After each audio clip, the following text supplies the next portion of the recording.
A blind peasant was peacefully on his journey when he was surrounded by ruthless thieves. Danger was imminent, but his police horse, trained for combat, didn't hesitate. What this animal did next left everyone speechless and changed the fate of that night forever. The late afternoon sun cast long shadows across the dusty road that wound through the Appalachian foothills of eastern Kentucky. Jackson Miller, a blind farmer in his 60s, sat straight-backed on his horse, fingers loosely gripping the worn leather reins as they made their way home from the weekly farmers market in Riverdale.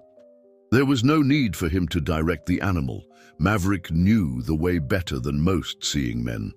If you found this story interesting, don't forget to subscribe to our channel and hit like. Let us know which city you're watching from. We're keeping it going. Maverick was no ordinary farm horse. His gleaming chestnut coat and powerful muscles hinted at his noble past as a police service horse in Louisville before his retirement to Jackson's modest farm. The horse moved with deliberate steps, each hoof placement careful, as if he understood the precious cargo he carried. His ears swiveled constantly, monitoring their surroundings with a vigilance that came from years of training. "Just a little further, old friend," Jackson murmured. His weathered face turned toward the warmth of the setting sun. Though he couldn't see the fiery oranges and purples painting the sky, he could feel the day's heat giving way to evening's cool embrace. 20 years of blindness had sharpened his other senses to remarkable acuity. The subtle shift in Maverick's gait told him they were approaching the bend near Willow Creek, about 2 miles from home. The peaceful rhythm of hooves on dirt was suddenly interrupted by the sound of footsteps and low voices emerging from the tree line. Maverick's muscles tensed beneath Jackson, his stride faltering for a moment before coming to a complete stop. "What is it, boy?" Jackson asked, his hand instinctively tightening on the reins. Well, what do we have here?" A gruff voice broke the silence. "Looks like we got ourselves a blind man with a pretty horse." Jackson turned his head toward the voice, his sightless eyes narrowing slightly. "I don't want any trouble, gentlemen. Just passing through on my way home." "Hear that, boys? He doesn't want trouble." This was followed by a chorus of harsh laughter. The sound of boots shuffling on dirt surrounded Jackson as 4 men encircled him and Maverick. The horse stood perfectly still, but Jackson could feel the animal's heightened alertness, the slight tremor of controlled energy running through his powerful frame. "Hand over your money, old man," demanded the voice, closer now. Jackson could smell cheap whiskey and cigarettes. "I don't have much," Jackson replied, reaching slowly for the small pouch tucked inside his jacket. "Just what I earned at the market today." Rough hands snatched the pouch before he could offer it. "Not much indeed," the man spat. "Hardly worth our time." A calloused hand grabbed Jackson's collar, yanking him forward. "What else you got hidden, old-timer?" What happened next was a blur of movement. Maverick, the seemingly docile farm horse, transformed in an instant. With precision that could only come from specialized training, the horse reared up and struck out with his front hooves, forcing the men to scatter. Jackson held on instinctively, years of riding allowing him to move with the animal rather than against it. "What the hell?" one of the men shouted as Maverick executed a perfect pivot, his powerful hindquarters delivering a calculated kick that sent another assailant stumbling backward. "That ain't no regular horse," another voice called out, this one tinged with sudden recognition. "Look at the scar on his hind leg and that mark on his shoe. He's one of them specialized police horses from the city."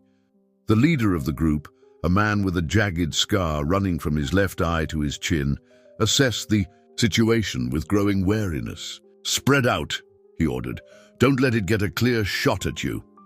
The attackers circled more cautiously now, trying to separate Jackson from his protective mount.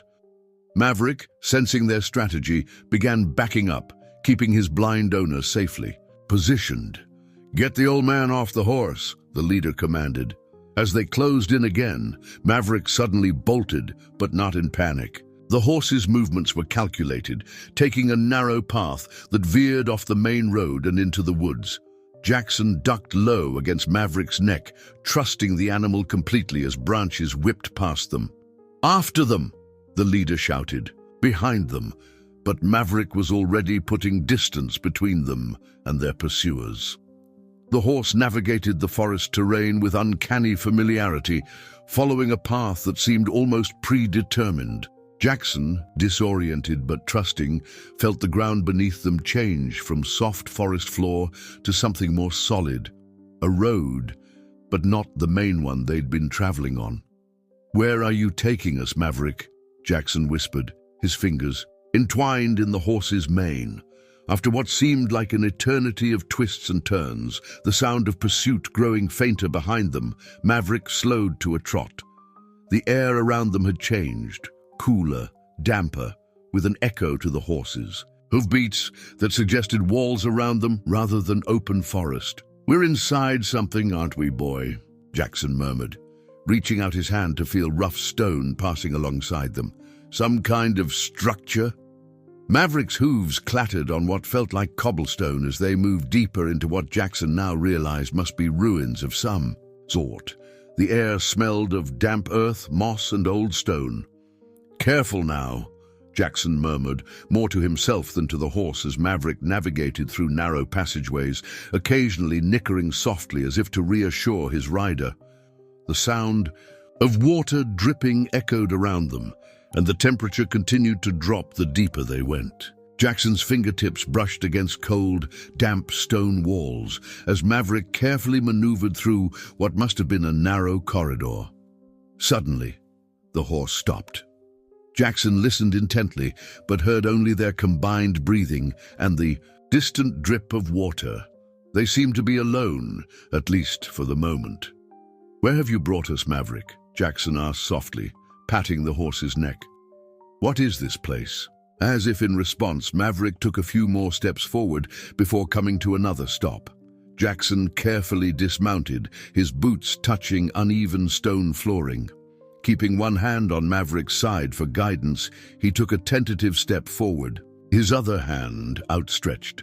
His fingers brushed against something metal, partially buried in debris on the ground. Crouching down, he carefully excavated the object, a small, round medallion of some sort. As his sensitive fingers traced its surface, he felt an embossed emblem and lettering around the edge. "What have I found, boy?" he murmured, turning the object over in his hands. "What secrets does this place hold?" Before he could explore further, the distant sound of voices echoed through the stone corridors. Their pursuers had found the entrance to this hidden sanctuary. "There, in the old outpost," one voice called out, the words bouncing off stone walls. "Split up and find them." Jackson's heart raced as he quickly pocketed the mysterious medallion and reached for Maverick's reins. "Looks like we need to keep moving, old friend," he whispered. "I'm trusting you to get us out of this." Maverick's ears pricked forward, and with gentle insistence, he guided Jackson deeper into the labyrinth of stone corridors, away from the approaching voices and into the unknown depths of what Jackson was beginning to suspect was no ordinary ruin, but a place somehow connected to his faithful companion's mysterious past. Jackson's fingers traced the cold stone walls as Maverick guided him deeper into the labyrinthine structure. The medallion he'd found weighed heavy in his pocket, a tangible piece of whatever mystery surrounded this place. The sounds of their pursuers echoed distantly through the corridors, but Maverick seemed to know exactly where he was going, moving with purpose through the darkness. "You've been here before." "Haven't you, boy?" Jackson whispered, his hand never leaving the horse's side. They came to a junction where three passages diverged. Without hesitation, Maverick nudged Jackson toward the narrowest path to the right. The ceiling here was lower, forcing Jackson to duck his head as they proceeded. The air grew mustier, the space more confined, until Jackson began to wonder if they'd soon be unable to continue. Just as the passage seemed impossibly tight, it suddenly opened into what felt like a large chamber. The acoustics changed dramatically, Jackson's breathing now echoing slightly in what must be a sizable space. Maverick stopped, allowing Jackson to cautiously explore their surroundings. "Where are we, boy?" Jackson murmured, his hands outstretched. As he took careful steps away from the horse, his foot struck something that clattered across the stone floor. Kneeling down, Jackson's fingers found what seemed to be an old lantern long since extinguished. Nearby, his hands discovered a wooden table, its surface thick with dust, and what felt like maps or documents, crumbling with age. This was some kind of command post, Jackson realized aloud, continuing his tactile exploration of the room. His fingers brushed against what felt like fabric hanging from the wall, banners or flags perhaps. A sudden noise from the passage they just traversed snapped Jackson to attention. The pursuers were getting closer. Maverick nickered softly, nudging Jackson urgently. "They went this way," a voice called out, closer than comfort would allow. Jackson hurried back to Maverick's side, but as he did, his foot caught on something embedded in the floor. He stumbled, landing hard on his knees, his hands splayed out to break his fall. His fingers made contact with what felt like a metal grate in the floor. "What's this?" he muttered, tracing the outline of what seemed to be a trapdoor. Maverick pawed at the ground next to it, as if trying to tell him something. Jackson felt around the edges of the grate until his fingers found a small lever mechanism. With a grunt of effort, he pulled it, and the grate shifted with a rusty groan. "Down here, boy," Jackson whispered, feeling cool air rising from the opening. "Can you make it?" Maverick nudged him forward, indicating Jackson should go first. The blind farmer lowered himself carefully into the hole, finding narrow stone steps beneath his feet. He descended slowly, counting each step until he reached the bottom. 12 in all. Maverick followed with surprising agility for a horse his size, each hoof placement deliberate and nearly silent. No sooner had they cleared the opening than they heard voices entering the chamber above. "They were here," came the frustrated voice of the leader. "Search every corner." Jackson held his breath, one hand on Maverick's muzzle to keep him quiet. They stood perfectly still in the darkness of the hidden passage as footsteps moved about overhead. "Hey, Sawyer, look at this," called another voice. This place was a frontier outpost for the mounted police. "There's old maps here." "I don't give a damn about history," the leader, Sawyer, snapped. "Find the old man and that horse." "You don't understand," the second voice insisted. "I recognize this place now. I worked as a stable hand for the mounted police years back, before everything went south. This was their secret outpost before the corruption scandal." "Shut it all down." There was a pause, and Jackson could almost feel the tension from above. "Are you saying what I think you're saying, Reed?" Sawyer asked, his voice suddenly softer, more interested. "That horse the old man's riding, it's not just any police horse. That scar on its hindquarter, that's Maverick, Captain Sullivan's personal mount. And if this is the outpost I think it is, then what?" Sawyer demanded. "Then we might be standing right over the lost treasury," Reed said, his voice hushed with awe. "The evidence lockup that disappeared during the scandal, gold, cash, confiscated valuables, it was never found." Jackson's mind reeled at this revelation. Maverick had been a captain's horse, and this place was connected to some kind of scandal and missing treasure. It seemed impossible, and yet it would explain why Maverick had brought them here, to a place he clearly knew well. "Find that trap door," Sawyer ordered suddenly. "This place has to have a basement level. These old outposts always did." Jackson's heart hammered in his chest. They needed to move, and quickly. He felt along the wall of the passage they were in, discovering that it extended in 2 directions. Making a split-second decision, he tugged gently on Maverick's reins, guiding them away from the voices above. The passage was narrow but tall enough for both of them. Jackson moved as quickly as he dared, one hand trailing along the damp stone wall for guidance. The air grew colder the further they went, with occasional drafts suggesting other passages connecting to this one. After several minutes of careful progress, Jackson heard something that made him pause, the sound of running. Water. The passage sloped slightly downward now, and the floor beneath their feet had become slick with moisture. "Easy, Maverick," Jackson whispered as they proceeded more cautiously. The passage eventually opened into what felt like another chamber, this one smaller than the one above, but with a distinct sound of flowing water. Jackson's boots splashed in shallow puddles as he explored the space. "An underground spring," he murmured, reaching down to touch the cool water that seemed to flow through a channel in the center of the room. Or maybe part of an old well system. Maverick nickered softly, moving to the far side of the chamber. Following the horse, Jackson's hands found what felt like a small wooden chest, half buried in silt and debris near the water channel. With effort, he pulled it free, surprised by its relatively light weight. The chest was locked, but the wood around the lock had rotted away over time. Jackson pried it open, his fingers exploring the contents. Inside were what felt like scrolls of parchment or vellum, surprisingly well preserved in their watertight container, along with something metal, a key, ornate and heavy. Jackson carefully tucked the key into his pocket alongside the medallion he'd found earlier. He was about to examine the scrolls when echoing voices from the passage they'd just traversed warned him that their pursuers had found the trapdoor. "There are tracks here," called Reed's voice, excitement evident even at a distance. "They went this way." "Looks like we need to keep moving," Jackson murmured to Maverick. "Which way now, old friend?" Maverick nudged him toward what felt like another passage leading out of the chamber. This one so well hidden that Jackson would never have found it without the horse's guidance. It was barely wide enough for Maverick to squeeze through, and they had to proceed in single file, Jackson keeping his hand on the horse's tail. The new passage twisted and turned, occasionally branching off in different directions, but Maverick never hesitated at these junctions, always selecting their path with confidence. The ground began to slope upward, and Jackson sensed they were ascending back toward the surface.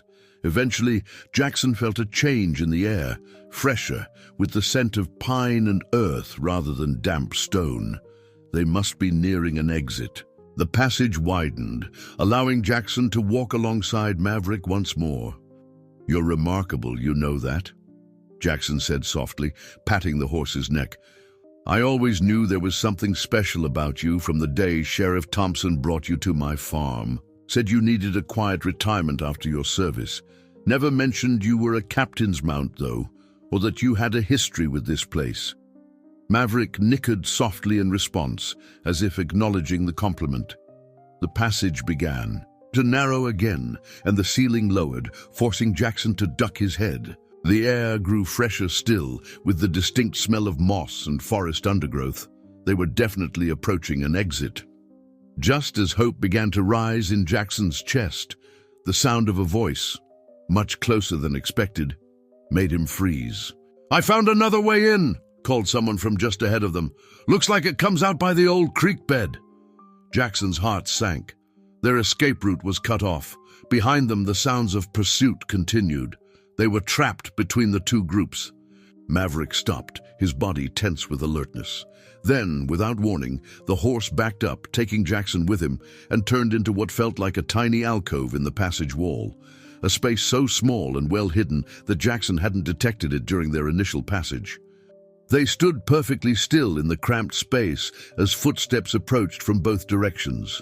Jackson held his breath, his hand gently resting on Maverick's muzzle to keep him quiet. The horse seemed to understand the need for absolute silence, standing motionless despite the confined space that must have been uncomfortable for an animal his size. "They have to be here somewhere," Sawyer's voice echoed through the passage, frustration evident in every syllable. "They couldn't have vanished into thin air." "Unless they found one of the other exits," Reed suggested. "This place is like a maze. Sullivan always said it was designed that way on purpose, to confuse anyone who didn't belong here." "Who is this Sullivan you keep talking about?" Sawyer demanded. Reed's voice lowered. Captain James Sullivan. He was the one who tried to expose the corruption in the department 5 years ago. When things went south, he disappeared. Some say he was silenced. Others say he took the treasury and ran. All I know is his horse disappeared too. Until today. Jackson's mind raced as he processed Reed's words. Captain James Sullivan. The name stirred something in his memory. 5 years ago, when Sheriff Thompson had brought Maverick to his farm, he'd been deliberately vague about the horse's background. "He needs a quiet place to live out his days," the sheriff had said. "Somewhere nobody will look for him." At the time, Jackson had assumed it was just a kindness, finding a peaceful retirement for a hard-working police horse. Now he understood there was much more to the story. The voices and footsteps of their pursuers gradually moved away, some heading back deeper into the tunnels, others continuing toward the exit. Once the passage fell silent, Jackson let out the breath he'd been holding. "They're gone for now," he whispered to Maverick. "But they'll be back. We need to find a way out they won't expect." Maverick nudged him gently, guiding him back into the main passage and then down yet another branching tunnel that Jackson hadn't noticed before. This one was narrower still, the ceiling so low that Jackson had to crouch at times. The air grew steadily fresher, though, giving him hope that they were indeed heading toward an exit. After what seemed like an eternity of careful progress, Jackson felt a subtle change in the passage. The floor began to incline sharply upward, and the walls changed from smooth-cut stone to rougher natural rock. They must be in a section that connected the man-made tunnels to a natural cave system. "Clever design," Jackson murmured appreciatively. "A hidden escape route that looks like part of the landscape." Maverick's pace quickened slightly, his hooves finding confident purchase on the rocky slope. Eventually, Jackson felt a gentle breeze on his face and the unmistakable scent of pine and meadow flowers. They had found an exit. Emerging from the hillside, Jackson took a moment to orient himself. Though he couldn't see his surroundings, his other senses provided a wealth of information. The position of the sun on his face suggested it was late afternoon. The sounds of birdsong and rustling leaves told him they were in a forested area. And the distant gurgle of Willow Creek helped him determine they were approximately 3 miles east of his farm, having emerged on the opposite side of the hill from where they'd entered the tunnels. "You've saved us, old friend," Jackson said, patting Maverick's neck gratefully. "But I have a feeling our adventure isn't over yet. Not with what we've learned and what we're carrying." His hand moved to his pocket, feeling the weight of the medallion and key he'd found. Whatever secrets they held, the men pursuing them seemed willing to go to great lengths to obtain them. "We need help," Jackson decided, "and I know just who to ask." With renewed purpose, he mounted Maverick and set off through the forest, taking a roundabout route that would eventually lead them to the home of Eliza Montgomery, the town's librarian and local historian. If anyone could help make sense of the medallion, the key, and the history of the outpost, it would be her. The journey took longer than usual, as Jackson deliberately avoided the main roads, wary of encountering Sawyer and his men again. By the time they reached Eliza's small cottage on the outskirts of Riverdale, the sun was beginning to set. Jackson dismounted carefully, leading Maverick to the familiar hitching post near Eliza's garden gate. Before he could knock, the door opened and Eliza's voice called out to him. "Jackson Miller, what in heaven's name are you doing here at this hour, and looking like you've been dragged through every briar patch in the county?" Despite the gravity of their situation, Jackson smiled. Eliza Montgomery had never been one to mince words, even with her oldest friends. "I need your help, Eliza," he said simply. "It's rather urgent, and it involves a bit of local history you might find interesting." There was a moment of silence, then a sigh. "Well, come in then. You know I can't resist a historical mystery, but your horse looks as worn out as you do. Let me get him some water first." A few minutes later, with Maverick settled comfortably in Eliza's small paddock, Jackson sat at her kitchen table, a steaming mug of coffee warming his hands. He had just finished recounting their harrowing experience, carefully placing the medallion and key on the table between them. "My stars," Eliza breathed, her voice tinged with awe. "I've read about this outpost in the county archives, but most historians believed it was just a legend. It was supposed to have been a secret stronghold during the frontier days, later repurposed by the mounted police, until that scandal 5 years ago." "What exactly happened with this scandal?" Jackson asked. "I remember hearing rumors, but nothing concrete." Eliza's chair creaked as she leaned back, a habit Jackson knew meant she was organizing her thoughts before launching into lecture mode. 5 years ago, the regional mounted police division was divided by allegations of corruption, she began. A captain named James Sullivan claimed that several high-ranking officers were involved in evidence tampering and theft. The case centered around millions in seized assets from drug operations that mysteriously vanished from the evidence lockup. She paused, and Jackson heard her pick up the medallion, turning it over in her hands. Sullivan was gathering evidence to present to the state authorities when he suddenly disappeared. Some said he was silenced by the corrupt officers. Others claimed he had taken the missing evidence himself and fled. The case was never solved, and eventually the entire division was disbanded and reorganized. And Maverick was Sullivan's horse, Jackson mused. "That would explain why Sheriff Thompson brought him to you," Eliza agreed. Thompson was Sullivan's friend, one of the few who publicly defended him during the scandal. He must have been protecting Maverick. But why would a horse need protection? Jackson wondered aloud.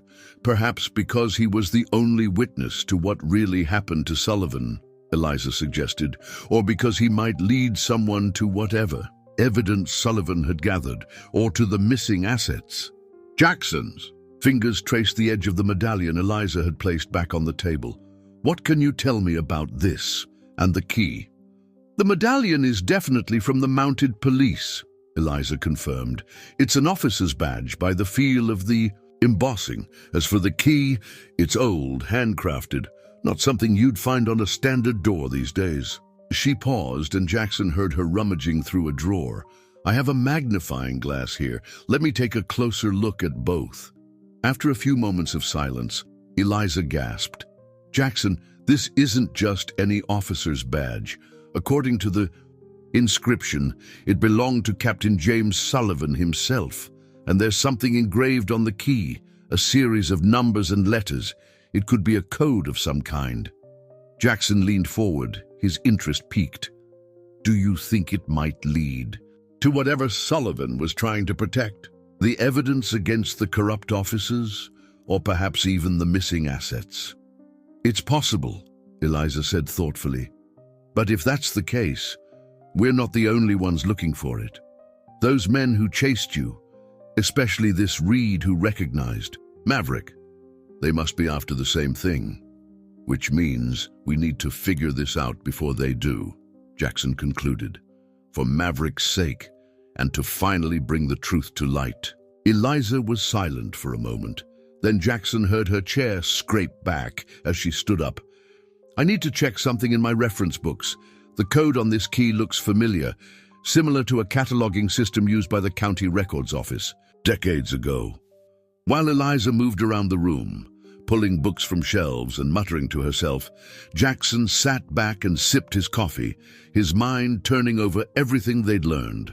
There was still something missing from this puzzle, something that explained Maverick's precise knowledge of the tunnels and his apparent determination to take Jackson there specifically. "Eliza," he said suddenly, "you mentioned that Sullivan disappeared 5 years ago. Was his body ever found?" The rustling of pages stopped. "No," Eliza replied slowly. "No body was ever found." "Why do you ask?" Before Jackson could answer, a sharp knock on the front door made them both freeze. Eliza moved quickly to the window. "There's a police cruiser outside," she whispered urgently. "It's Sheriff Thompson." Relief flooded through Jackson. "Let him in. If anyone should know about this, it's him." The door opened, and Jackson recognized the heavy tread of the sheriff's boots on Eliza's hardwood floor. "Evening, Eliza." "Jackson," Thompson greeted them, his deep voice tinged with concern. "I've been looking for you, Miller." Word came in about some trouble on the East Road, 4 men harassing travelers. Then I heard from Ben Davis that he saw you and Maverick tearing off into the woods like the devil himself was chasing you. Wanted to make sure you were all right." "I'm fine, thanks to Maverick," Jackson assured him. "But there's something you need to see." He heard Eliza slide the medallion and key across the table toward Thompson. There was a long silence, then a sharp intake of breath. "Where did you find these?" Thompson asked, his voice suddenly hoarse. Jackson recounted their experience again, this time including the names he'd overheard, particularly Reed and Sawyer. As he spoke, he could feel the tension radiating from the sheriff. "Sawyer," Thompson repeated when Jackson had finished. "Ethan Sawyer. He was one of the officers implicated in Sullivan's investigation, though nothing was ever proven without the evidence Sullivan had gathered." "And Reed," Eliza prompted. "Must be Tyler Reed. He was a stable hand at the mounted police headquarters, had a reputation for being close to the horses. He disappeared around the same time as the scandal broke. We assumed he'd just moved on after the division was disbanded." "Sheriff," Jackson said carefully, "there's something I've been wondering. What really happened to Captain Sullivan?" The silence that followed was so profound that Jackson could hear the old grandfather clock in Eliza's hallway ticking away the seconds. Finally, Thompson sighed heavily. "That's the question that's haunted me for 5 years, he admitted. "James was my friend. We came up through the academy together. When he started uncovering evidence of corruption, he confided in me. Said he was gathering proof, building an airtight case.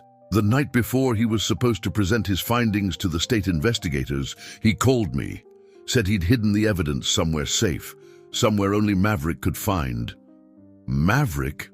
Jackson and Eliza echoed simultaneously. James had trained that horse to memorize specific routes and locations, part of their mounted patrol work. He said if anything happened to him, Maverick would know where to go. I always thought he was being paranoid until he disappeared, Jackson finished for him. The next morning, his house was empty, no signs of struggle, just gone. Maverick was still in the stable, agitated but otherwise fine. After the investigation stalled and the division was disbanded, I brought Maverick to you, Jackson. Figured a quiet farm was the safest place for him. So when Maverick took me to that outpost today, Jackson began, he was finally able to show someone what Sullivan had hidden, Thompson concluded. Excitement building in his voice after 5 years of waiting for the right moment. Eliza's cottage had transformed into an impromptu war room. Maps of the county were spread across her dining table, and reference books lay open on every available surface. Sheriff Thompson stood by the window, occasionally peering through the curtains to ensure they hadn't been followed. The code on this key, Eliza announced, magnifying glass in hand, definitely matches the old county records classification system, but it's not referencing any existing location I can find. Jackson sat with his fingers tracing the edges of Sullivan's medallion, deep in thought. Maybe it's not meant to be a location we can find on a current map, he suggested. Maverick took me through those tunnels like he'd traveled them 100 times. What if the key is to something hidden within that outpost? Thompson turned from the window. That makes sense. James would have hidden the evidence somewhere only he, or Maverick, could find, somewhere the corrupt officers wouldn't think to look. But Sawyer and Reed are looking now, Jackson pointed out, and they know about the outpost. We need to get back there before they do, Thompson decided, but we'll need help. I don't want to involve my deputies, don't know who might. Still have connections to the old corruption, but I know someone we can trust. 30 minutes later, a truck pulled up outside Eliza's cottage. The door opened and closed, followed by a sharp, precise knock. "That'll be Sarah," Thompson said, moving to answer it. Jackson heard the door open and a woman's voice, low and professional. "Sheriff, got your message? What's this about Sullivan's case being reopened?" "Sarah Blackwood," Thompson introduced as they returned to the dining room. "Former state investigator, now runs private security. She was assigned to investigate the corruption claims before Sullivan disappeared. And I never believed he ran off with that evidence," Sarah added, her voice carrying the crisp cadence of someone used to giving orders. "Sullivan was a good cop, one of the best I've ever worked with." Jackson heard her footsteps approach the table, followed by the sound of her picking up the medallion and key. "Where did you find these?" she asked, surprise evident in her tone. Once again, Jackson recounted their experience. As he spoke, he could sense Sarah pacing the room, her energy almost palpable. "So the horse led you straight to the outpost," she said when he'd finished. "And you found Sullivan's badge and this key. Thompson's right. We need to get back there immediately." "We'll need to be careful," Eliza cautioned. "Those men are still out there, and they're dangerous." "I've dealt with worse," Sarah assured her. "Thompson, you're armed?" "Always," the sheriff confirmed. "What about Jackson?" Eliza asked. "It's too dangerous for him to go back there." "I'm going," Jackson stated firmly. "Maverick trusts me, and he's the key to finding whatever Sullivan hid. Besides, these tunnels are pitch black in places. My blindness won't be a disadvantage there." There was a moment of silence. Then Sarah spoke. "He's right. The horse is clearly responding to him, and we need that connection. Jackson, are you sure about this?" Jackson nodded. "Maverick chose to show me this mystery for a reason. I need to see it through." An hour later, they had formulated a plan. Using Eliza's historical knowledge and Jackson's tactile memory of the tunnels, they mapped out the most likely approach to re-enter the outpost undetected. Sarah would take point, with Thompson providing armed backup. Jackson and Maverick would guide them through the labyrinth, while Eliza remained at her cottage as their contact, researching the code on the key and ready to call for additional help if needed. Dawn was just breaking as they approached the hillside where Jackson and Maverick had emerged from the tunnels the previous day. The forest was silent except for the occasional call of an early bird and the soft rustling of leaves underfoot. Maverick seemed to sense the gravity of their mission, moving with focused determination as Jackson led him toward the hidden entrance. "Here," Jackson said, stopping at what felt like a solid rock face. "The opening is concealed by overgrowth, but Maverick brought me out this way." Sarah moved forward, pushing aside the thick curtain of vines. "Incredible," she murmured. "You'd never know it was here unless you knew exactly where to look." They entered single file, Sarah first with her flashlight, then Jackson leading Maverick, and Sheriff Thompson bringing up the rear. The tunnel narrowed quickly, forcing them to proceed in a crouch until it opened into the wider passage Jackson remembered. "The main chamber should be up ahead," Jackson whispered, his hand never leaving Maverick's side. "There's a junction with 3 passages. We want the one to the right." They moved as quietly as possible, though Maverick's hooves still made soft clicks against the stone floor. Every sound seemed amplified in the confined space, and Jackson found himself holding his breath at particularly tight turns, straining his ears for any sign of Sawyer and his men. "Wait," Sarah whispered suddenly, her hand touching Jackson's arm to stop him. "I hear something." They all froze, listening. Faint voices echoed from somewhere ahead, accompanied by the sound of metal against stone. "They're already here," Thompson breathed, the leather of his holster creaking as he drew his weapon. "They're searching the main chamber." "Is there another way?" Sarah asked Jackson. Jackson turned to Maverick, placing both hands on the horse's muzzle. "We need another route, boy," he whispered. "Can you show us?" Maverick stood still for a moment, then nudged Jackson to the left, toward what felt like a solid wall. Jackson ran his hands over the rough stone, feeling for any sign of an opening. "There's nothing here," he began, but stopped as his fingers found a small depression, almost like a keyhole. Remembering the key in his pocket, Jackson carefully inserted it into the depression. It fit perfectly. With a soft click, a section of the wall swung inward, revealing a passage so narrow they would have to proceed in single file, with Maverick barely able to squeeze through. "Sullivan's private route," Sarah murmured appreciatively. The man was always thorough. They slipped through the hidden door, closing it behind them. This new passage seemed older somehow, the air thicker with dust and the smell of untouched stone. Jackson felt Maverick grow increasingly alert beside him, his muscles tense with anticipation. After several minutes of careful progress, the passage opened into a small chamber that seemed separate from the main complex. The air here was different, cooler, and somehow charged with significance. "What is this place?" Thompson whispered, his flashlight beam sweeping the space. "It looks like a private office," Sarah replied, her voice hushed with discovery. "There's a desk, filing cabinets, all preserved, like it was sealed off from the rest of the outpost." And Jackson moved forward carefully, guided by Maverick, until his hands found the edge of what must be the desk. His fingers traced over the dusty surface until they encountered a rectangular object, a picture frame. "There's a photograph here," he said, lifting it carefully.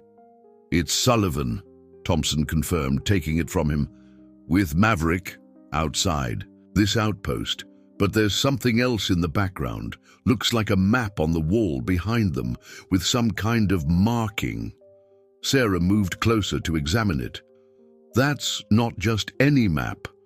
That's a survey chart of this entire area with the outpost marked. And there's a circle drawn around a specific point in the structure." A sudden commotion from beyond the hidden door made them all tense. The voices of Sawyer and his men had grown louder, more frustrated. "They're tearing the place apart," Thompson whispered. "Won't be long before they find this passage." "Then we need to work quickly," Sarah insisted. "This circle on the map, it must mark where Sullivan hid the evidence. Jackson, does it correspond to any place you went with Maverick yesterday?" Jackson thought back to their frantic journey through the tunnels. There was a small chamber with running water, an underground spring or well system. "I found the chest with the scrolls and key there." "That's not it," Thompson said, examining the map more closely.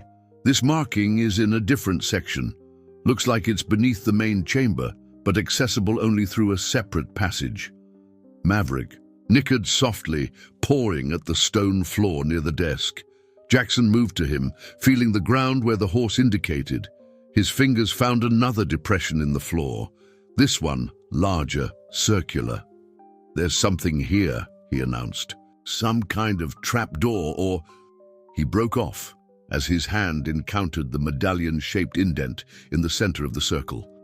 Acting on instinct, he took Sullivan's badge from his pocket and pressed it into the depression. It fit perfectly, with a grinding sound that seemed impossibly loud in the quiet chamber. The circular section of floor began to rotate, revealing stone steps leading downward into darkness. "That's it," Sarah breathed. "Sullivan's final failsafe, a room only accessible with his personal badge. And known only to him and Maverick," Jackson added, patting the horse's neck. "Until now." Thompson aimed his flashlight down the stairs. "I'll go first. Stay close." The staircase descended in a tight spiral for what felt like 20 feet before opening into a small, round chamber. In the center stood a simple pedestal, and on it rested a waterproof case. "This is it," Thompson said, his voice thick with emotion. "James's insurance policy."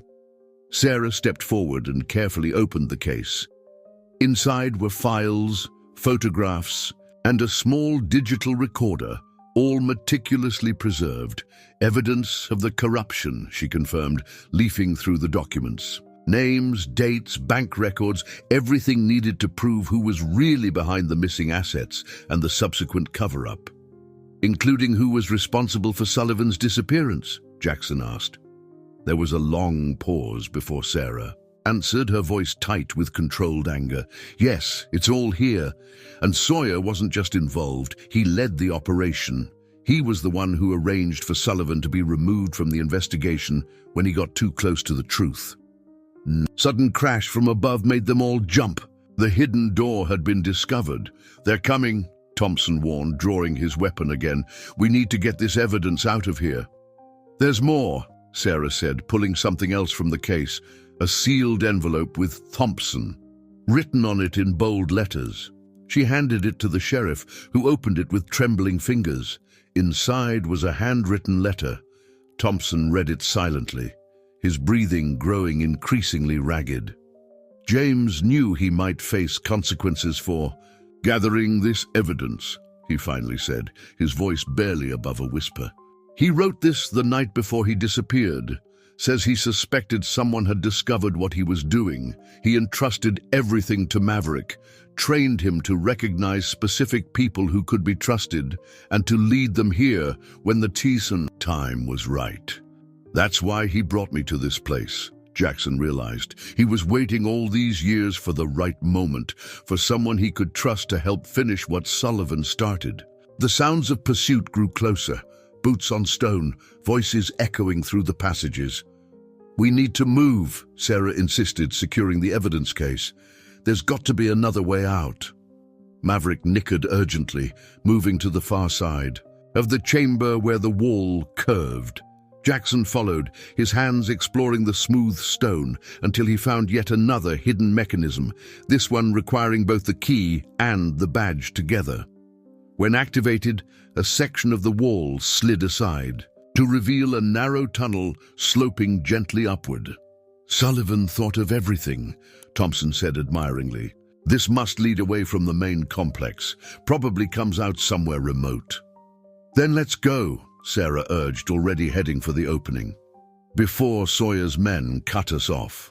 The tunnel was cramped but navigable, even for Maverick, who moved with the confidence of one who had traveled this route before. It extended for several hundred yards, gradually rising until they began to see faint light ahead. They emerged into a small clearing surrounded by dense forest, at least a mile from where they had entered the outpost. The morning sun filtered through the canopy, dappling the ground with patches of gold. We should keep moving, Sarah advised, securing the evidence case inside her jacket. They'll be searching for us once they realize we've escaped with the evidence. My truck is parked about 2 miles east of here, Thompson said, orienting himself by the position of the sun. If we can reach it, we can be back in Riverdale before they even figure out which way we went. They set off through the woods, with Sarah taking point and Thompson covering their rear. Jackson walked beside Maverick, one hand resting on the horse's strong neck. Despite the urgency of their situation, he couldn't help but marvel at the extraordinary events of the past 24 hours. His quiet life had been transformed by this remarkable animal who had chosen to share a buried secret with him after years of patient waiting. You knew all along, didn't you, boy? Jackson murmured. Waiting for the right time, the right person to trust. Maverick nickered softly in response, his pace steady and deliberate through the uneven terrain of the forest. After nearly an hour of cautious progress, they reached Thompson's truck, parked on a seldom-used fire road. The sheriff helped Jackson and Maverick into the truck bed, which had been fitted with temporary rails for livestock transport.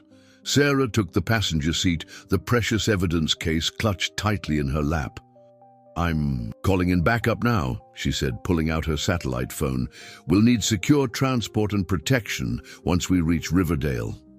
As Thompson drove them back toward town, taking the longest but least obvious route, Jackson sat with Maverick, in the truck bed, the wind rushing past them. He felt a profound sense of accomplishment mixed with lingering questions.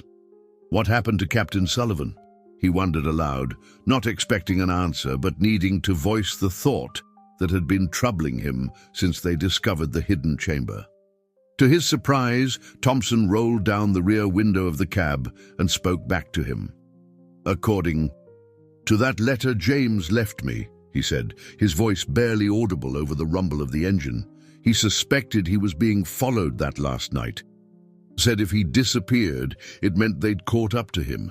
He had a contingency plan, go into hiding until someone found the evidence and brought it to light. You think he might still be alive? Jackson asked, hope rising in his chest. It's possible, Thompson replied. James was always 3 steps ahead of everyone else. That's why he trained Maverick the way he did, to be his insurance policy, his silent witness who could eventually lead someone trustworthy to the truth. By mid-morning, they arrived at the Riverdale County Sheriff's Station, where they were met by a team of state investigators Sarah had summoned. The evidence was quickly secured, and the process of building a case against Sawyer and his accomplices began immediately. Jackson and Maverick returned to Eliza's cottage, where they were greeted with relieved embraces and demands for the full story. As they recounted their adventure, Eliza listened with rapt attention, occasionally interjecting with historical context about the outpost and the mounted police division. It's extraordinary, she marveled when they had finished. A conspiracy buried for 5 years, only to be uncovered by a blind farmer and a retired police horse. You two make quite a team. Jackson smiled, his hand absently stroking Maverick's muzzle.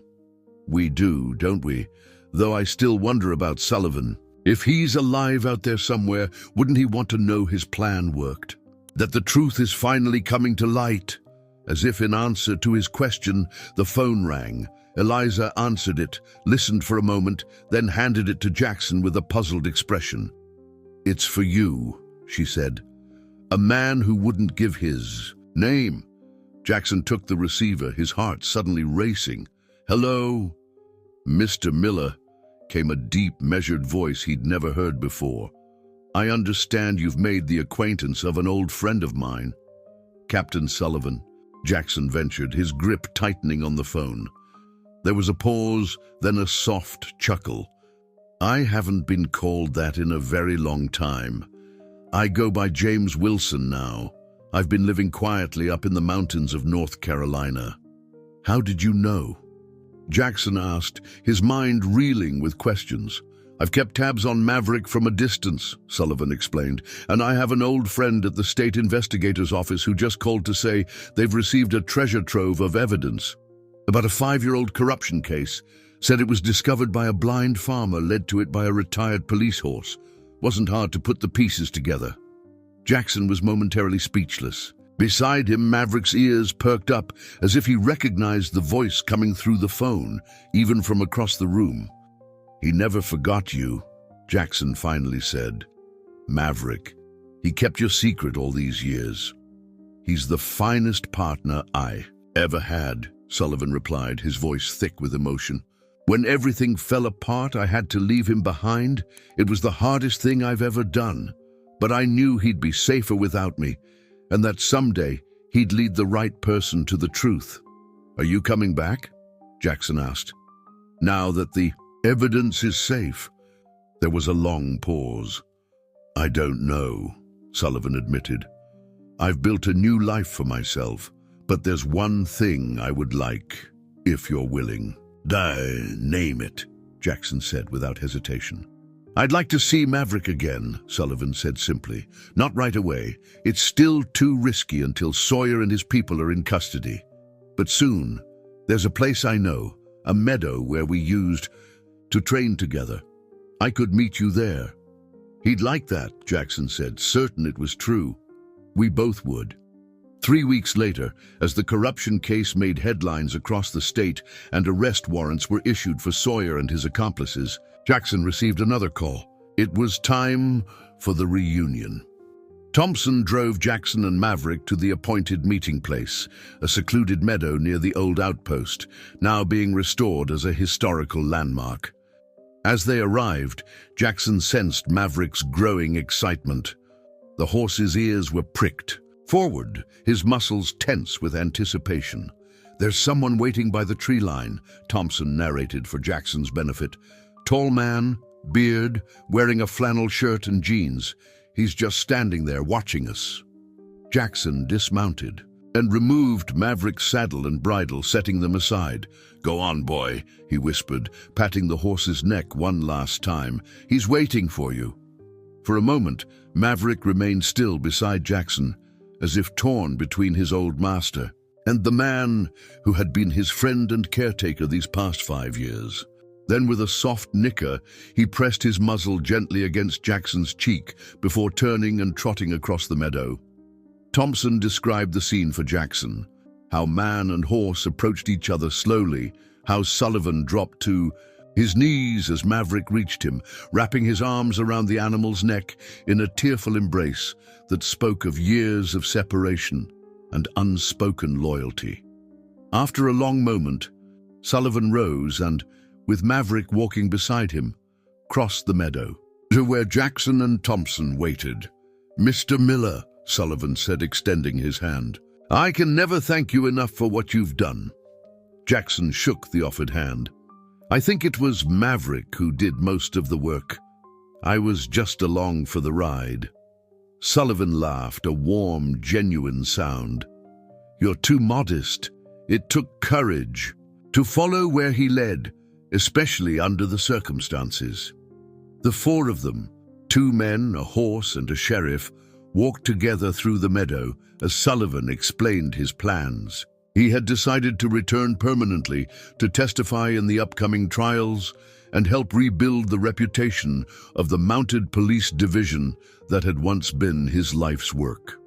"And what about Maverick?" Jackson asked, the question that had been weighing on his mind finally finding voice. Sullivan was quiet for a moment. "He seems to have found a good home with you, Mr. Miller. A place where he's respected and cared for. I wouldn't want to disrupt that." "But he's your horse," Jackson protested. "Your partner." "He was," Sullivan agreed. "But lives change, move on. You two have formed your own bond now." He paused, then offered a compromise. "Perhaps he can belong to both of us in different ways. Your farm could be his home, but I could visit regularly, help with his training, share in his care." Jackson considered this, then nodded. "I think that would suit him perfectly. And please call me Jackson." "James," Sullivan replied with a smile in his voice. By summer's end, Sawyer and his accomplices had been brought to justice, their trials revealing the full extent of the corruption that had plagued the Mounted Police Division years earlier. Sullivan's testimony was crucial in securing convictions, and his reputation was fully restored. The old outpost was completely renovated, its historical significance now recognized and preserved. A special wing was dedicated to the Mounted Police Division, with a prominent display honoring Maverick's role in uncovering the truth.